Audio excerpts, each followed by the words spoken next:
ಎಲ್ರಿಗೂ ನಮಸ್ಕಾರ. ಗಣಿಕಾ ಕಿಚನ್ ವ್ಲಾಗ್ಗೆ ಸ್ವಾಗತ. ನಾನು ಇವತ್ತಿನ ವಿಡಿಯೋದಲ್ಲಿ ತುಂಬಾ ರುಚಿಯಾಗಿರುವಂತ ಚಿಕನ್ ಫ್ರೈ ಅಂದ್ರೆ ನಾನು ಫಸ್ಟ್ ಟೈಮ್ ಟ್ರೈ ಮಾಡಿರುವಂತ ಎಣ್ಣೆ ಇಲ್ದಿರ ಮತ್ತೆ ಈರುಳ್ಳಿ ಇಲ್ದಿರ ಚಿಕನ್ ಫ್ರೈನ ಯಾವ ರೀತಿ ಮಾಡೋದು ಅಂತ ತಿಳಿಸ್ಕೊಡ್ತೀನಿ ನಾನು. ಎಲ್ರಿಗೂ ತುಂಬಾ ಇಷ್ಟ ಆಗುತ್ತೆ. ಎಣ್ಣೆನೇ ಬೇಕು, ಈರುಳ್ಳಿನೇ ಬೇಕು ಅಂತ ಏನು ಇಲ್ಲ, ಬರೀ ನೀರಲ್ಲಿ ಚಿಕನ್ ಫ್ರೈನ ಮಾಡ್ಕೊಳ್ಬೋದು. ತುಂಬಾ ರುಚಿಯಾಗಿರುವಂತ ಚಿಕನ್ ಫ್ರೈನ ರೆಡಿ ಮಾಡ್ಕೊಳ್ಬೋದು. ಈಗ ಇವಾಗ ಎಣ್ಣೆ ಇಲ್ವಲ್ಲಪ್ಪ, ಈರುಳ್ಳಿ ಇಲ್ವಲ್ಲಪ್ಪ, ಏನಪ್ಪ ಮಾಡೋದು ಅನ್ನಂಗಿರುತ್ತೆ. ಆದ್ರೆ ಎಣ್ಣೆ ಬೇಡ, ಈರುಳ್ಳಿ ಬೇಡ, ಎಷ್ಟು ರುಚಿಯಾಗಿ ಮಾಡ್ಕೊಳ್ಬೋದು. ಶುಂಠಿ ಬೆಳ್ಳುಳ್ಳಿ ಪೇಸ್ಟ್ ಒಂದು ತರಿಯಾಗಿ ಮಾಡ್ಕೊಳ್ಬೋದು. ಏನು ರುಬ್ಬೋದು ಬೇಡ, ಏನು ಮಸಾಲೆನೂ ಜಾಸ್ತಿ ಏನು ಬೇಡವೇ ಬೇಡ, ಕಡಿಮೆ ಸಮಯದಲ್ಲಿ ಮಾಡ್ಕೊಳ್ಬೋದು. ನೀವು ಮಾತ್ರ ಎಲ್ರಿಗೂ ತುಂಬಾ ಯೂಸ್ ಆಗುತ್ತೆ, ಎಲ್ರಿಗೂ ಇಷ್ಟನೂ ಕೂಡ ಆಗುತ್ತೆ, ಅಷ್ಟು ಚೆನ್ನಾಗಿರುತ್ತೆ. ನೀವು ಒಂದ್ಸಲ ಟ್ರೈ ಮಾಡಿ, ನಿಮ್ಗೆ ಗೊತ್ತಾಗುತ್ತೆ. ನೀವು ಮತ್ತೆ ಇದೇ ತರನೇ ಮಾಡ್ಕೊಳ್ತೀರಾ. ಈಗ ಅದನ್ನ ಯಾವ ರೀತಿ ಮಾಡೋದು ಅಂತ ನೋಡೋಣ ಬನ್ನಿ. ಮೊದಲನೇದಾಗಿ ನಾನು ಚಿಕನ್ನ ತಗೊಂಡಿದ್ದೀನಿ. ಅದಕ್ಕೆ ಏನೇನು ಬೇಕು ಅಂತ ಎಲ್ಲ ಇಂಗ್ರೀಡಿಯೆಂಟ್ಸ್ ಇಟ್ಕೊಂಡಿದ್ದೀನಿ. ಒಂದು 300 ಗ್ರಾಮ್ ಅಷ್ಟು ಚಿಕನ್ ತಗೊಂಡಿದ್ದೀನಿ. 1 ಸ್ಪೂನ್ ಧನಿಯಾ ಪುಡಿ, 1/4 ಟೀ ಸ್ಪೂನ್ ಅರಿಶಿನ, ಸ್ವಲ್ಪ 1 ಸ್ಪೂನ್ ಅಷ್ಟು ಶುಂಠಿ ಬೆಳ್ಳುಳ್ಳಿ ಪೇಸ್ಟ್ ತರಿಯಾಗಿ, 1/2 ಸ್ಪೂನ್ ಅಚ್ಕಾರದ ಪುಡಿ, ಒಂದು ಟೊಮೊಟೊ, ಇಲ್ಲ ದಪ್ಪದಾದ್ರೆ ಅರ್ಧ, ಚಿಕ್ಕದಾದ್ರೆ 1 ಸಾಕು. ಈಗ 1 ಗ್ಲಾಸ್ 1.5 ಗ್ಲಾಸ್ ಅಷ್ಟು ನೀರು ಬೇಕಾಗುತ್ತೆ. ಅದು ಚೆನ್ನಾಗಿ ಕುದಿಯೋವಾಗ ಅದಕ್ಕೆ ನಾವಿವಾಗ ತೊಳೆದಿಟ್ಕೊಂಡಿದ್ವಲ್ಲ ಚಿಕನ್ನ ಈಗ ಅದ್ರೊಳಗಡೆ ಸೇರಿಸ್ಕೋಬೇಕು. ಚೆನ್ನಾಗಿ ಅಂದ್ರೆ ಅದ್ರೊಳಗಡೆ ಚೆನ್ನಾಗಿ ತೊಳ್ಕೊಂಡಿರ್ಬೇಕು. ಚಿಕನ್ ಮಾತ್ರ ಚೆನ್ನಾಗಿ ತೊಳ್ಕೊಬೇಕು. ಉಪ್ಪು ಹಾಕ್ಬಿಟ್ಟು ಚೆನ್ನಾಗಿ ತೊಳ್ಕೊಬೇಕು. ಉಪ್ಪು ಅರಿಶಿನ ಹಾಕೊಂಡು ತೊಳ್ಕೊಳ್ಬೇಕು, ಇಲ್ಲಾಂದ್ರೆ ಆಗುತ್ತೆ. ಈಗ ಇದಕ್ಕೆ ಅರಿಶಿನ ಪೌಡರ್ ಹಾಕೊಳ್ತಾ ಇದ್ದೀನಿ. 1/4 ಟೀ ಸ್ಪೂನ್ ಅಷ್ಟು ಇಟ್ಕೊಂಡಿದ್ನಲ್ಲ ಆ ಅರಿಶಿನ ಪುಡಿ ಸೇರಿಸ್ಕೊತಾ ಇದ್ದೀನಿ. ಇಷ್ಟು ಹಾಕೊಂಡು ಚೆನ್ನಾಗಿ ಕುದಿಸ್ಕೋಬೇಕು. 5 ನಿಮಿಷ ಚೆನ್ನಾಗಿ ಕುದಿಬೇಕು. ನೀರಲ್ಲಿ ಅರಿಶಿನ ಹಾಕೊಂಡಿರ್ತೀವಲ್ಲ ಅದರಲ್ಲಿ ಚಿಕನ್ ಚೆನ್ನಾಗಿ ಬೇಯಬೇಕು. 5 ನಿಮಿಷ ಬೇಯಬೇಕು.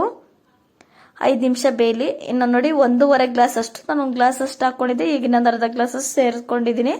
1.5 ಗ್ಲಾಸ್ ಅಷ್ಟು ನೀರು ಬೇಕು. ನಿಮ್ಗೆ ಇನ್ನ ಸ್ವಲ್ಪ ಗ್ರೇವಿ ಬೇಕು ಅನ್ನೋರು ಇನ್ನ ಸ್ವಲ್ಪ ಹಾಕೊಳ್ಳಿ, ಇಷ್ಟೇ ಸಾಕು ಅನ್ನೋರು ಸಾಕು. ನಾನೊಂದು 300 ಗ್ರಾಮ್ ಚಿಕನ್ಗೆ ಮೆಜರ್ಮೆಂಟ್ಗೆ ತೋರಿಸ್ತಾ ಇದ್ದೀನಿ. ಇವಾಗ ನೋಡಿ ಈ ಚಿಕನ್ ನೀರಲ್ಲಿ ಚೆನ್ನಾಗಿ ಬೇಯಬೇಕು. 5 ನಿಮಿಷ ಆಯ್ತು. ಈಗ ನೋಡಿ ಪೆಪ್ಪರ್ ಪುಡಿ ಇಟ್ಕೊಂಡಿರ್ಲಿಲ್ಲ, ತೋರಿಸಿರ್ಲಿಲ್ಲ, ಉಪ್ಪು ಇಟ್ಟಿದ್ದು ತೋರಿಸಿರ್ಲಿಲ್ಲ, ಈಗ ತೋರಿಸ್ತಾ ಇದ್ದೀನಿ. ಸೋಯಾ ಸಾಸ್ ಸ್ವಲ್ಪ 1 ಸ್ಪೂನ್ ಅಷ್ಟು, ಜೊತೆಗೆ ಸ್ವಲ್ಪ ಕೊತ್ತಂಬರಿನೂ ಇಟ್ಕೊಂಡಿದ್ದೀನಿ. ಕೊತ್ತಂಬರಿ ಇದ್ರೆ ಚೆನ್ನಾಗಿರುತ್ತೆ ಲಾಸ್ಟ್ಗೆ ಹಾಕೊಳ್ಳೋದಕ್ಕೆ. ಈಗ 1 ಸ್ಪೂನ್ ಅಷ್ಟು ಧನಿಯಾ ಪುಡಿ ಹಾಕೊಳ್ತಾ ಇದ್ದೀನಿ. ಚಿಕ್ಕ ಸ್ಪೂನ್ ಅಷ್ಟು ಅಷ್ಟೇ ಹಾಕೊಳ್ತಾ ಇರೋದು, ನಿಮ್ಗೆ ಎಷ್ಟು ಬೇಕಷ್ಟು ನೋಡ್ಕೊಂಡು ಹಾಕೊಳ್ಳಿ. ಈಗ ಅದನ್ನು ಒಂದು ಚಿಕ್ಕದೊಂದು ಟೊಮೊಟೊ ಹಚ್ಚಿಟ್ಕೊಂಡಿದ್ದೆ, ಅದನ್ನು ಸೇರಿಸ್ಕೊತಾ ಇದ್ದೀನಿ. ಈಗ ಅಚ್ಕಾರದ ಪುಡಿನೂ ಕೂಡ ಸೇರಿಸ್ಕೊತೀನಿ ಇದ್ರೊಳಗಡೆ.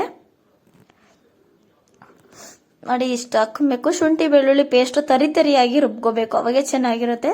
ನುಣ್ಣಗೇನು ಬೇಡ, ತರಿಯಾಗಿ. ಕುಟಾಣಿ ಇದ್ರೆ ಕುಟಾಣಿನಲ್ಲಿ ಕುಟ್ಕೊಳ್ಳಿ ಸಾಕು. ರುಚಿಗೆ ತಕ್ಕಷ್ಟು ಉಪ್ಪು, ಸ್ವಲ್ಪ 1/4 ಟೀ ಸ್ಪೂನ್ ಅಷ್ಟೇ, ಜಾಸ್ತಿ ಉಪ್ಪು ಬೇಡ, ಚಿಕನ್ಗೆ ಜಾಸ್ತಿ ಉಪ್ಪಾಗುತ್ತೆ, ಹಾಗಾಗಿ ಇಷ್ಟೇ ಸಾಕು.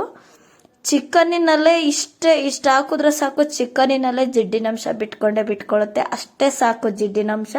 ನೀವೇನು ಎಣ್ಣೆ ಹಾಕೋ ಅವಶ್ಯಕತೆನೇ ಇಲ್ಲ. ನೋಡಿ ನಿಮ್ಗೆ ಗೊತ್ತಾಗುತ್ತೆ. ಲಾಸ್ಟಿಗೆ ಅದೇ ಚಿಕನ್ನಲ್ಲಿ ಸ್ವಲ್ಪ ಜಿಡ್ಡಿನಂಶ ಬಿಟ್ಟೇ ಬಿಡುತ್ತೆ. ನೋಡಿ ನಿಮ್ಗೆ ಗೊತ್ತಾಗುತ್ತೆ. ನೀವು ಒಂದ್ಸಲ ಈ ತರ ಟ್ರೈ ಮಾಡಿ ನೋಡಿ, ನಿಮ್ಗೆ ಗೊತ್ತಾಗುತ್ತೆ. ಈಗ ಇದನ್ನೆಲ್ಲ ಹಾಕಿ ಚೆನ್ನಾಗಿ ಮಿಕ್ಸ್ ಮಾಡಿಬಿಟ್ಟು ನೋಡಿ, ಇದನ್ನೇನು ಇವಾಗ ಹಾಕ್ಬಾರ್ದು, ಲಾಸ್ಟ್ಗೆ ಹಾಕೋಬೇಕು. ನಾನು ಯಾವಾಗ ಹಾಕ್ಬೇಕು ಅಂತ ತೋರಿಸ್ತೀನಿ. ಯಾರು ಎಲ್ಲೂ ವಿಡಿಯೋ ಸ್ಕಿಪ್ ಮಾಡ್ತೀರಾ, ಕೊನೆವರೆಗೂ ವಿಡಿಯೋ ನೋಡಿ. ಈಗ ತಟ್ಟೆ ಮುಚ್ಚಿ 1-2 ನಿಮಿಷ ಬೇಯಿಸ್ಕೊಳ್ತೀನಿ.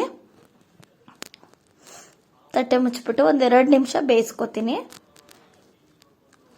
ಇವಾಗ ತಟ್ಟೆ ಮುಚ್ಚಿ 1-2 ನಿಮಿಷ ಆದ್ಮೇಲೆ ನಾನು ಅದಕ್ಕೆ ಸ್ವಲ್ಪ ಕರಿಬೇವು ಹಾಕೊಳ್ತೀನಿ. 5-6 ಎಲೆ, 6-7 ಎಲೆ ಅಷ್ಟು ಕರಿಬೇವನ್ನ ತೊಳೆದ್ಬಿಟ್ಟು ಸೇರಿಸ್ಕೊತಾ ಇದ್ದೀನಿ. ಅದು ಘಮ ಚೆನ್ನಾಗಿ ಬಿಡುತ್ತೆ, ತುಂಬಾ ಟೇಸ್ಟ್ ಅಷ್ಟೇ ಚೆನ್ನಾಗಿರುತ್ತೆ. ಅಂದ್ರೆ ಎಷ್ಟು ಟೇಸ್ಟಿ ಆಗಿರುತ್ತೆ ಅಂದ್ರೆ ನೀವೇ ಒಂದ್ಸಲ ಮಾಡ್ಕೊಂಡ್ರೆ ನಿಮ್ಗೆ ಗೊತ್ತಾಗುತ್ತೆ ಎಷ್ಟು ರುಚಿಯಾಗಿ ಬರುತ್ತೆ ಅಂತ. ಯಾರು ಅಂದ್ರೆ ಇಷ್ಟಪಡಲ್ಲ ಅಂತ ಹೇಳಕ್ಕೆ ಆಗಲ್ಲ, ಅಷ್ಟು ಚೆನ್ನಾಗಿರುತ್ತೆ. ಎಲ್ಲರೂ ತುಂಬಾ ಇಷ್ಟಪಟ್ಟು ತಿಂತಾರೆ. ಮತ್ತೆ ಇನ್ನೊಂದು 10 ನಿಮಿಷ ಕುದಿಸ್ಕೊಬೇಕು. 10 ನಿಮಿಷ ಕುದಿಸ್ಕೊಂಡಾದ್ಮೇಲೆ ನೋಡಿ ಈ ತರ ಆಗಿದೆ. ನೋಡಿ ಈ ತರ ಗ್ರೇವಿ ತರ ಆಗಿದೆ, ಇಷ್ಟೇ ಸಾಕು. ಕೊತ್ತಂಬರಿ ಹಾಕೊಂಡು ತಿಂತೀವಿ ಅನ್ನೋರು ಹಂಗೆ ತಿನ್ಬೋದು. ಸೋಯಾ ಸಾಸ್ ಎಲ್ಲ ಹಾಕ್ಲೇಬೇಕು ಅಂತ ಏನಿಲ್ಲ, ಇದ್ರೆ ಹಾಕೊಳ್ಳಿ, ಇಲ್ದಿದ್ರೆ ಏನ್ ಬೇಡ.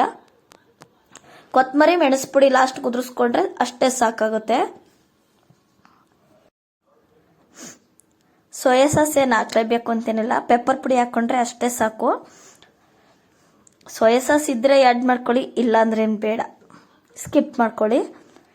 ಪೆಪ್ಪರ್ ಪುಡಿ ಮಾತ್ರ ಒಂದು 1/4 ಟೀ ಸ್ಪೂನಷ್ಟು ಸೇರಿಸ್ಕೋಬೇಕು. ಒಂದು ಅರ್ಧ ಸ್ಪೂನು ಇಲ್ಲ 1/4 ಟೀ ಸ್ಪೂನ್ ಅಷ್ಟು ಆದರೆ ಸಾಕು. ನಾನಿವಾಗ ತೋರಿಸಿದ್ದು 300 ಗ್ರಾಮ್ ಮೆಜರ್ಮೆಂಟ್ ಚಿಕನ್ಗೆ ನಾನು ತೋರಿಸಿದ್ದು. ನೀವು ಬೇಕಿದ್ರೆ ಇನ್ನೂ ಡಬಲ್ ಮಾಡ್ಕೊಳ್ಳಿ. ನೋಡಿ ಚಿಕನ್ ಇವಾಗ ಎಷ್ಟು ಕರೆಕ್ಟಾಗಿ ಬೆಂದಿದೆ ಅಂದರೆ ಅಷ್ಟು ಚೆನ್ನಾಗಿ ಬೆಂದಿದೆ ಮಾತ್ರ. ನೋಡಿ ಎಣ್ಣೆನಲ್ಲಿ ಎಷ್ಟು ಜಿಡ್ಡಿನಂಶ ಹೆಂಗೆ ಬಿಟ್ಟಿರುತ್ತೆ, ಚಿಕನ್ನಲ್ಲಿ ಎಣ್ಣೆ ಜಿಡ್ಡಿನಂಶನೇ ಬಿಟ್ಟಿರುತ್ತೆ. ನೋಡಿ ಈಗ ಇಷ್ಟು ಹದ ಬಂದಿದೆ, ಈ ಥರ ಗ್ರೇವಿ ಆಗಿದೆ. ಇದು ಅನ್ನ ಮುದ್ದೆ ಚಪಾತಿ ಜೊತೆಗೆಲ್ಲ ತುಂಬ ಚೆನ್ನಾಗಿರುತ್ತೆ. ಇಲ್ಲ ಇನ್ನು ಅನ್ನ ಬೇಳೆ ಸಾಂಬಾರು ಜೊತೆಗೆಲ್ಲ ಸೈಡ್ ಡಿಶ್ ಆಗಿ ನೆಂಚ್ಕೊಳ್ಳೋಕ್ಕೂ ಅಷ್ಟೇ ಚೆನ್ನಾಗಿರುತ್ತೆ. ತುಂಬ ಚೆನ್ನಾಗಿರುತ್ತೆ ಮಾತ್ರ, ಟೇಸ್ಟು ಅಷ್ಟೇ ಚೆನ್ನಾಗಿರುತ್ತೆ. ಈಗೆಲ್ಲ ಚೆನ್ನಾಗಿ ಮಿಕ್ಸ್ ಮಾಡಿದ್ಮೇಲೆ 1-2 ನಿಮಿಷ ಬೇಯಿಸ್ಕೊಳ್ಬೇಕು. ನೋಡಿ ನೀವೇ ನೋಡ್ತಾ ಇದ್ರಲ್ಲ ಜಡ್ಡಿನಂಶ ಎಷ್ಟು ಚೆನ್ನಾಗಿ ಚಿಕನ್ನಲ್ಲೇ ಬಿಟ್ಕೊಳ್ಳುತ್ತೆ. ಅಷ್ಟೇ ಜಡ್ಡಿನಂಶ ಸಾಕು, ಇನ್ನು ಜಾಸ್ತಿ ನೀವೇನು ಎಣ್ಣೆ ಹಾಕೋ ಅವಶ್ಯಕತೆ ಏನಿಲ್ಲ. ನೀವು ಒಂದು ಸಲ ನೀವು ಇದೇ ಥರ ಟ್ರೈ ಮಾಡಿ ನೋಡಿ, ನಿಮಗೆ ಗೊತ್ತಾಗುತ್ತೆ. ಒಂದು ಸ್ಪೂನ್ ಅಲ್ಲ, ಒಂದು ಡ್ರಾಪ್ ಕೂಡ ಎಣ್ಣೆ ಸೇರಿಸಿಲ್ಲ ಈ ಚಿಕನ್ಗೆ. ಅಷ್ಟು ರುಚಿಯಾಗಿರುತ್ತೆ ಮಾತ್ರ, ಅಷ್ಟು ಟೇಸ್ಟಿ ಆಗಿರುತ್ತೆ. ನೀವು ಉಪ್ಪು ಖಾರ ಮೆಜರ್ಮೆಂಟು ನಿಮಗೆ ಎಷ್ಟು ಬೇಕಷ್ಟು ನೋಡಿಕೊಂಡು, ನಿಮಗೆ ಉಪ್ಪು ಖಾರ ನಿಮಗೆ ರುಚಿಗೆ ತಕ್ಕಷ್ಟು ನೀವು ಉಪ್ಪು ಖಾರ ಸೇರಿಸ್ಕೊಳ್ಳಿ. ನೋಡಿ ಎಷ್ಟು ಕರೆಕ್ಟಾಗಿ ಬಂದಿದೆ ಅಂತ ನೀವೇ ನೋಡ್ತಾ ಇದ್ದೀರಲ್ಲ. ಇದಂತೂ ಅನ್ನ ಮುದ್ದೆ ಚಪಾತಿ ಜೊತೆಗಂತೂ ತುಂಬ ರುಚಿಯಾಗಿರುತ್ತೆ, ತುಂಬ ಟೇಸ್ಟಿಯಾಗಿರುತ್ತೆ. ಇನ್ನು ಹೊಸಬ್ರು ಯಾರಾದರೂ ನನ್ನ ವಿಡಿಯೋ ನೋಡ್ತಾ ಇದ್ರೆ ಇನ್ನೂ ಸಬ್ಸ್ಕ್ರೈಬ್ ಮಾಡ್ಕೊಂಡಿಲ್ಲ ಅಂತಂದರೆ ಈಗಲೇ ಸಬ್ಸ್ಕ್ರೈಬ್ ಮಾಡ್ಕೊಳ್ಳಿ. ಯಾರು ಎಲ್ಲೂ ವಿಡಿಯೋ ಸ್ಕಿಪ್ ಮಾಡ್ತೀರಾ, ಕೊನೆವರೆಗೂ ವಿಡಿಯೋ ನೋಡಿ. ಎಲ್ರಿಗೂ ನಮಸ್ಕಾರ. ಮುಂದಿನ ವಿಡಿಯೋದಲ್ಲಿ ಸಿಗ್ತೀನಿ.